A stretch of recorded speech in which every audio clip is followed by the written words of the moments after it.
इकडे मुंबईमध्ये काँग्रेसला आणखी एक धक्का बसलेला आहे। दक्षिण मुंबईचे माजी खासदार मिलिंद देवरा यांच्या पाठोपाठ आता आणखी दोन मोठे चेहरे काँग्रेसला रामराम ठोकणार आहेत। काँग्रेसचे हे दोन बडे चेहरे लवकरच राष्ट्रवादी काँग्रेसमधल्या अजित पवार गटामध्ये प्रवेश करणार आहेत।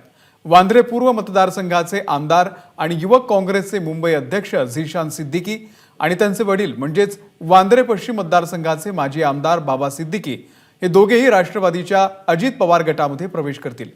झीशान सिद्दीकी हे लवकरच आपला राजीनामा वरिष्ठांकडे सुपूर्द करणार आहेत। येत्या 10 फेब्रुवारीला वांद्र्यामध्ये होणाऱ्या शासन आपल्या दारी या कार्यक्रमात ते राष्ट्रवादीच्या अजित पवार गटामध्ये प्रवेश करतील। सिद्दीकी कुटुंबियांमुळे अजित पवार गटाची मुंबईमधल्या 2 मतदारसंघांमध्ये ताकद वाढणार आहे। तर सिद्दीकी पिता पुत्राच्या पक्षप्रवेशावरती अजित पवार यांची सुद्धा प्रतिक्रिया आलेली आहे। सिद्दीकी यांच्या संदर्भात मला पत्रकारांकडूनच माहिती मिळाली अशी सावध प्रतिक्रिया अजित पवार यांनी दिलेली आहे।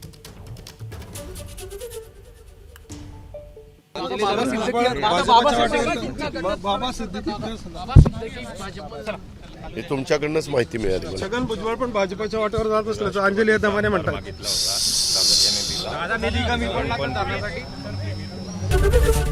एबीपी माझा, उघडा डोळे बघा नीट।